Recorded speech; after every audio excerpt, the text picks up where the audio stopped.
नमस्कार साथियों, आप सबका पुनः स्वागत है श्रद्धा एस्ट्रो ज्योतिष में। आज हम लोग कवर करने वाले हैं कन्या लगन की कुंडली में यदि केतु द्वादश भाव में बैठे हैं तो क्या फल है। हम ये भी कह सकते हैं कन्या लगन की कुंडली में सिंह राशि का केतु किस प्रकार का फल देता है। तो आइए शुरुआत करते हैं आज की क्लास का। लग्न से गिनेंगे एंटी क्लॉकवाइज तो ये आएगा 12वां भाव, द्वादश भाव। 12वें भाव में जब सिंह राशि पड़ती है तो आदमी का जो व्यय करने का तरीका है वो सूर्य की तरह रहता है, रॉयल शाही। बड़े खर्चे करेगा, जो भी वो खर्चा करेगा उसको अगर सूर्य बली है निश्चित रूप से इसका एक रॉयल टच जाता है। व्यय भाव में सूर्य का प्रभाव ये बताता है कि आदमी कुछ भी जो व्यय करेगा दूसरों से ज़्यादा उसका प्रभाव समाज में दिखाई देता है। अब यही दिखावा बन जाता है अगर सूर्य कमज़ोर होता है।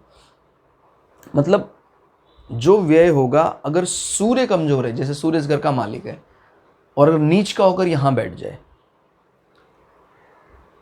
तो वो अपव्यय का रूप ले लेगा और वो एक दिखावा मात्र रह जाएगा।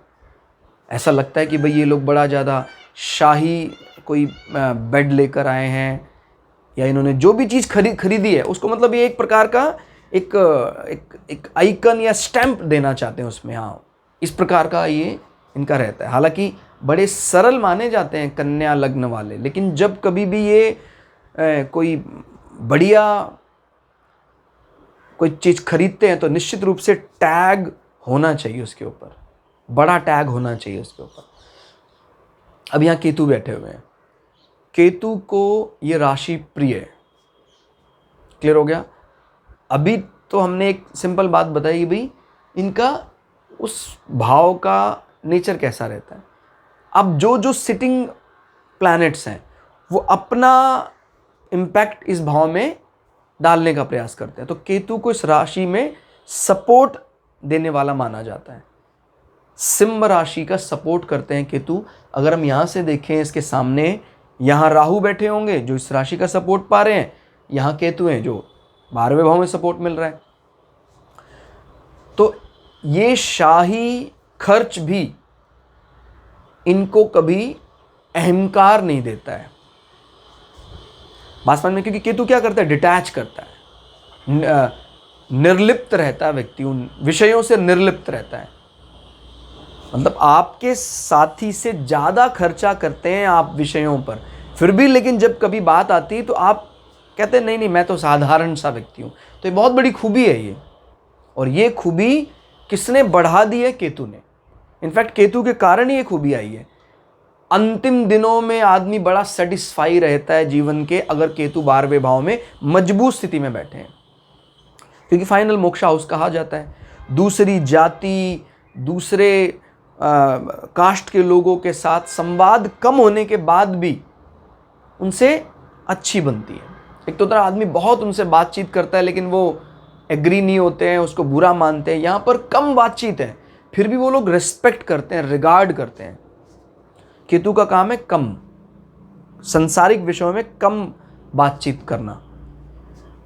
12वां भाव हमारे पैर के सबसे निचले हिस्से यानी फुट को बताता है, पैरों को बताता है, यानी हमारे जो पंजे हैं उनमें भी कोई बड़ा दोष दिखाई नहीं पड़ता है। अगर सूर्य कमजोर है, जैसे मान लीजिए सूर्य नीच का हो जाता है तो फिर रिजल्टेंट खराब हो जाता है। सूर्य कमजोर है, मैंने बताया ना, वो चीज फिर आदमी शाही होने का प्रयास करने लग जाएगा, दिखावा करने का प्रयास करने लग जाएगा।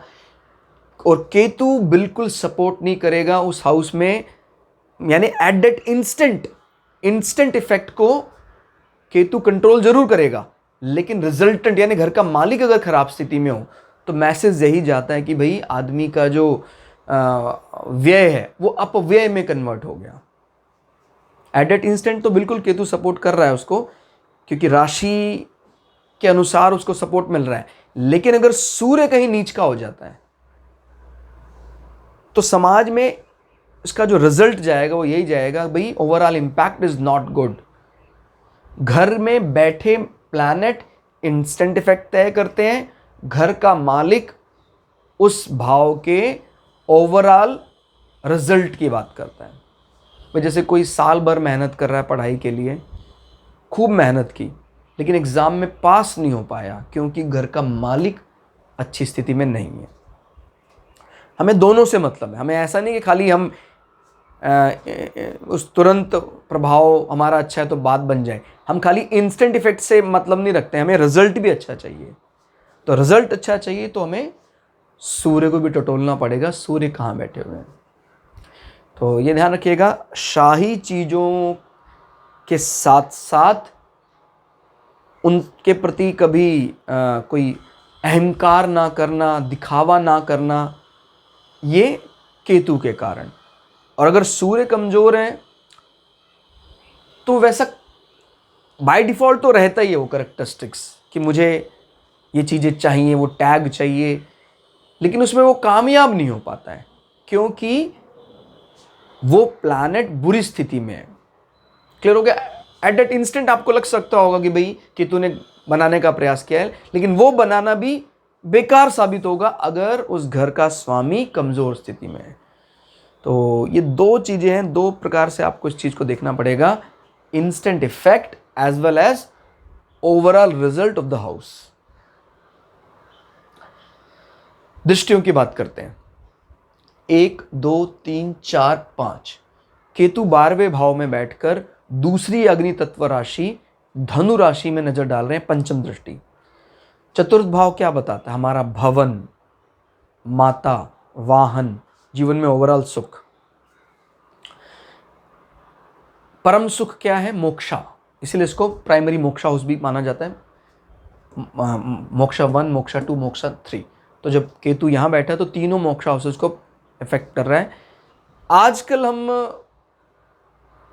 चौथे भाव वाले मोक्षा को ज़्यादा प्रेफरेंस देते हैं बजाय कि 12वें भाव हाउस से, क्योंकि एक समय होता था घर को त्याग कर फौरन दूसरी जगह चले जाना, जंगल में चले जाना, अभी वैसा बहुत कम देखने में आता है।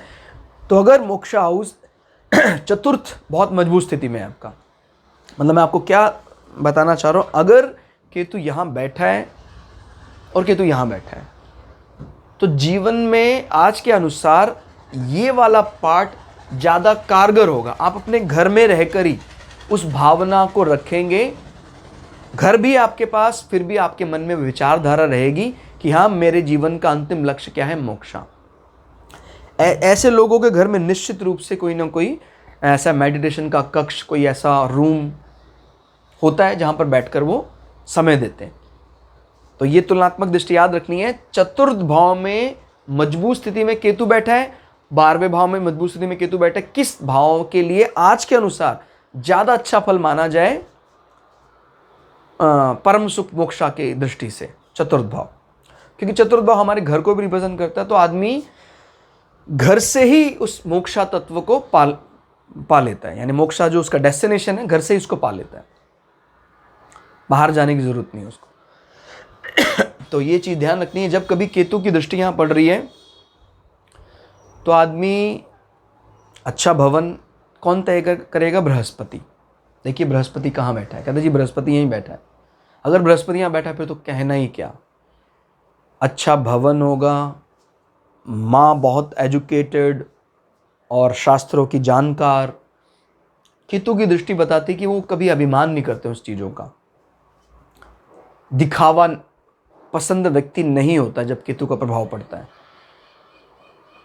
व्यक्ति स्वयं भी अपने मकान को लेकर बहुत ज़्यादा बार बार उसी में काम में लगे रहना ऐसा नहीं होता है। ठीक हो गया? मकान अच्छा है, बृहस्पति यहाँ स्वगृही होकर बैठा है, केतु की दृष्टि उस व्यक्ति को अच्छी चीज में भी ज़्यादा लिप्त नहीं करेगी कि बार बार उसी में लगे हुए हैं, बस उसी का ही बखान किए जा रहे हैं। अच्छा वाहन है लेकिन बखान नहीं होता है ज़्यादा, ये दोष से बचा लेता है केतु। बहुत बड़े दोष हैं ये सब, हर बात को दूसरे के बारे में दूसरों को बताना, मेरा घर तो ऐसा है, मेरा वाहन ऐसा है, इस दोष से आप बच जाएंगे अगर बृहस्पति या नहीं भी बैठा है, बृहस्पति मजबूत स्थिति में यहाँ बैठा है, एक्सेल होकर यहाँ बैठा है, तो इस दोष से आप बचे रहेंगे।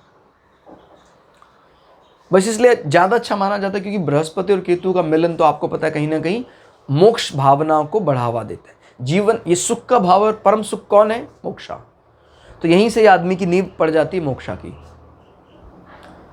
हृदय में बृहस्पति जैसे ग्रहों का वास बड़ा अच्छा माना जाता है।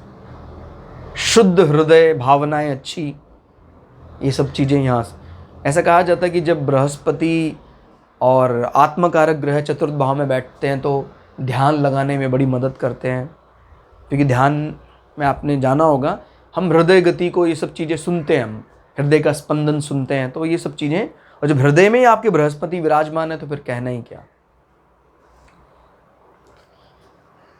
बड़ा दैवीय गुण होता है जहाँ चतुर्थ भाव में एक तो बृहस्पति का नंबर है, दूसरा बृहस्पति स्वयं बैठे हैं। कोई मतलब अशांत आत्मा भी उस घर में बैठ जाए तो वो शांत हो जाता है। ऐसा माहौल बनता है जब बृहस्पति स्वग्रही होकर चतुर्थ भाव में उच्च के होकर बैठे, फिर तो कहना ही। मुझे कर्क राशि यहां पड़ रही है और बृहस्पति बैठे हैं यहां, तो इसके ऐसे व्यक्ति के, ऐसे जातक के आप घर में जाइए, आपको मतलब मन में ही आपको ऐसा लगेगा जैसे देवता लोग रहते हैं इस घर में। बड़ा दैवीय माहौल बन जाता है। बृहस्पति दृष्टि डाल रहे हैं चतुर्थ भाव में तो भी इस प्रकार की भावनाएं कहीं ना कहीं दूसरों के मन में हमेशा रहती हैं। देखिए, अगर स्वयं बैठा है कोई, जैसे बृहस्पति यहां बैठा है, तो दूसरों के मन में तो आएगी आएगी, हमारे मन में भी भावना आती है। दृष्टि डाल रहा है, इसका मतलब यह है कि भाई आपके मन में तो ये बात कम रहती है, लेकिन दूसरे इस बात को निश्चित रूप से मानते हैं कि हाँ, इसके घर में कोई दैवीय गुण है। दृष्टि का प्रभाव बस इतना ही है कि भाई दूसरा मानता है, आप चाहे इस विचार को ज्यादा ना मानते हो, लेकिन जब स्वयं वो प्लैनेट वहां आ जाता है तो आप भी मानते हैं, दूसरा तो मानता ही है। ये अंतर है। यानी ये तो निश्चित रूप से बैठना ज्यादा बली है, दृष्टि का प्रभाव इतना नहीं माना जाता। तो कुल मिला के केतु आपके हृदय को निर्दोष रखेंगे, कोई बड़ी समस्या हृदयघात जैसी नहीं होती दिखाई देती है। आपके माता बुद्धिमान है, सही को सही, गलत को गलत कहने का मादा रखते हैं, लेकिन कभी भी विषय वस्तु का अहंकार नहीं करते हैं। आपका अच्छा मकान है, लेकिन उस भावना को कभी किसी के सामने ज़्यादा जाहिर नहीं करना चाहते हैं कि मेरा बड़ा मकान, मेरा बड़ा वाहन, ये सब चीज़ें ज़्यादा लोगों पर आप थोपना या बार बार बताने की इच्छा नहीं करते हैं। ठीक है, आगे बढ़ते हैं। 5, 6, 7, 7वीं दृष्टि को हम काउंट नहीं कर रहे हैं। 8, 9, 9वीं दृष्टि से केतु मेष राशि में नजर बनाए हुए हैं। अगेन अग्नि तत्व राशि है और अष्टम भाव कुंडलिनी जागरण, अकल्ट नॉलेज, ससुराल पक्ष, इन सब बातों को रिप्रेजेंट करता है। तो देखिए, मंगल को भी टटोलिया कहाँ है मंगल, कहते मंगल मजबूत स्थिति में बैठा है, स्वग्रही है, उच्च का है, मित्र भाव में है, तो फिर रिजल्टेंट बचा रहता है। केतु की दृष्टि ससुराल पक्ष से कम संवाद बताती, ज़्यादा बातचीत नहीं होती है ससुराल पक्ष से, उसके बावजूद भी संबंध बिगड़ते नहीं है। और ऐसे व्यक्ति के जीवन में कहीं ना कहीं अचानक कुछ गुप्त प्राप्तियां होती हैं जिसके लिए व्यक्ति बिल्कुल भी प्लानिंग नहीं करता है। ऐसे विषयों से कुछ ना कुछ प्राप्तियां होती हैं, उसके लिए कोई उसने प्लानिंग जीवन में नहीं करी थी कि भाई, तो ऐसा कहा जाता है कि भाई डेथ इंश्योरेंस, इस प्रकार के, क्योंकि इंश्योरेंस का हाउस भी कहा जाता है 8th हाउस, जरूर कराना चाहिए अगर इस प्रकार की कोई मजबूत स्थिति बनती है अगर अष्टम भाव में। तो कुछ जुवत है अगर है केतु तो कहीं ना कहीं उसका प्रभाव तो दिखेगा ही अष्टम भाव में। और आदमी अपने एकांत को बहुत एंजॉय करता है, एकांत में बैठकर साधना करना चाहता है। साधना करना चाहता है कि करता ही है वो। तीनों मोक्ष हाउसेस पे केतु का प्रभाव है। क्लियर हो गया। अष्टम भाव में केतु का प्रभाव आपको लैंगिक सुखों से भी एक प्रकार से निर्लिप्त करने का काम करता है, ज़्यादा लिप्त नहीं होगा उसमें व्यक्ति। देखिए 7, 8, 7 का मतलब हमारा पार्टनर, हमारे साथ रहना, उसके साथ अंतरंग संबंध, लैंगिक संबंध, अष्टम भाव। तो ये ध्यान रखना है, केतु की दृष्टि यहाँ भी अगर अच्छे जैसे ये जल तत्व राशि थी, यहाँ भी अच्छा फल मिल रहा था। अभी ये अग्नि तत्व राशि है, मंगल की राशि है, यहाँ पर भी अकेले केतु अगर बैठा है तो दृष्टि अच्छा फल देगी। अब जैसे यहाँ शनि आ जाता है तो फिर केतु शनि का ज्यादा ध्यान करेगा बजाय कि राशि के ध्यान के। तो शनि तो इस राशि में नीच का हो जाता है, फिर ये इस राशि को बिगाड़ने का काम करेगा। हालांकि भाव बल है, लेकिन मैंने बोला ना भाव बल बाद में देखना है, पहले देखिए राशि बल मिला कि नहीं मिला। राशि बल तो नहीं मिला शनि को, तो शनि भी कमजोर होगी, इस भाव को भी इसने कमजोर करने का प्रयास किया। तो इस कंडीशन में ससुराल पक्ष के साथ झगड़ा भी हो जाता है, क्योंकि केतु अब सिर्फ सपोर्ट कर रहा है शनि को। शनि जो कहेगा वो करेगा, केतु के पास खुद की बुद्धि नहीं है।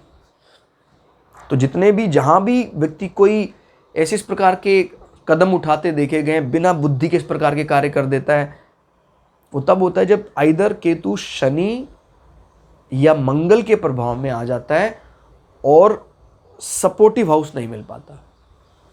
जैसे अब इस हाउस में शनि और केतु बैठ जाए तो फिर इस विषय को लेकर आदमी मतलब ब्लाइंड फेथ करता है किसी पर। जैसे आतंक को फैलाने वाले जो लोग हैं उनमें दो प्रकार के, एक होता है जो प्लानिंग बनाते हैं, ऐसे ऐसे करना चाहिए आपको, एक है उन पे जो ब्लाइंड फेथ करते हैं, सर आप जो बोलेंगे हम कर देंगे। हालांकि केतु जब इस प्रकार का विचार लाता है तो ये आया तो डिटैचमेंट से ही है, मतलब मैं संसार को त्याग दूंगा, धर्म के लिए मैं त्याग दूंगा संसार को। लेकिन वो गलत दृष्टि आ गई है, क्योंकि केतु कहीं ना कहीं शनि के साथ फेवरेबल हाउस में नहीं बैठे हैं। लेकिन ये जो बलिदान करने वाली भावना है ये तो केतु में रहती ही है। इसका सदुपयोग भी हो सकता है, इसका दुरुपयोग भी हो रहा है। सदुपयोग कब हो रहा है? जैसे बृहस्पति जैसे ग्रहों के साथ, या अकेला भी बैठा है अपने फेवरेबल हाउस में। दुरुपयोग कब हो रहा है? जब वो शनि के साथ बैठा है और शनि को वो हाउस पसंद नहीं है, तो फिर केतु इस बात की ध्यान नहीं करेगा कि ये मेरे को तो पसंद है। फिर केतु यही देखता है कि भाई हाँ, मेरा डार्क साइड, अंधकार पक्ष का देवता मेरा शनि यहां बैठा है, उसको फुल सपोर्ट करो। तब ये जो फल है ये बहुत कॉम्प्लेक्स हो जाता है करना, बड़ा जटिल हो जाता है ये कहना। तो इसीलिए मैं बार बार बताता हूं, सबसे मुश्किल कोई अगर प्लैनेट है, अगर इनफैक्ट राहु से भी कठिन है फल केतु का, क्योंकि राहु का एजेंडा तो साफ है, कहता मुझे संसार में लिप्त होना है, मुझे बहिर्मुखी होना है। केतु कहता है कि मुझे अंतर्मुखी होना है, और इस अंतर्मुखी प्लैनेट को बहिर्मुखी प्लैनेट के साथ जब बैठना पड़ जाता है तो ना चाहते हुए भी फिर उसको फेवर करना पड़ता है। ये वाला पार्ट सबसे कॉम्प्लेक्स है, उसको डिकोड करना। राहु तो है ही बहिर्मुखी, कहता है शनि के साथ बैठे हैं तो शनि के जैसे, वो तो शनि के स्वभाव के जैसा ही है। केतु को शनि के स्वभाव से अलग माना जाता है, लेकिन जब केतु शनि के साथ बैठता है तो फिर वो कोई डिसएग्रीमेंट नहीं करता कि नहीं सर मैं ऐसा नहीं करूंगा। तो ये ध्यान रखना। अभी हम क्योंकि शुरुआती दौर में है तो अभी हम सिर्फ अकेले ग्रह की दृष्टि की बात कर रहे हैं कि अकेला केतु अगर अष्टम भाव में मेष राशि में नजर डाल रहा है, अच्छा फल होगा, कम संवाद होगा, फिर भी ससुराल पक्ष साथ देगा, गुप्त जीवन में प्राप्ति होगी जिसके लिए आप बिल्कुल भी तैयार नहीं थे। आपने इंश्योरेंस करवाया था, लेकिन आपने कभी ये नहीं सोचा था कि ये इस प्रकार से मुझे इतने ज़्यादा फायदे दे देगा। आठवां भाव रिसर्च का भी होता है। अगर मंगल अच्छी कंडीशन में कहीं बैठा हुआ है तो रिसर्च, इस प्रकार के रिसर्च से फ़ायदा होता है आदमी को। गुप्त चीज़ों को ढूंढने वाला, कोई माइनिंग का कार्य करने वाला, क्योंकि मंगल जमीन को बताता है, तो इस प्रकार का मर्चेंट नेवी का भी कार्य कर सकता है इसका, अगर मालिक दशम भाव में बैठ जाता है तो। यानी एजेंडा ये है पूरा यहाँ कर रहा है, कर्म क्षेत्र में उसको इन्वॉल्व करता है। हालांकि मंगल यहाँ बैठकर कहीं ना कहीं इस राशि को तो डिस्टर्ब करेगा ही करेगा, लेकिन वो डोमिनेट कर जाता है। इस राशि को समस्या होगी, मंगल ज़्यादा नहीं मानेगा उस समस्या को।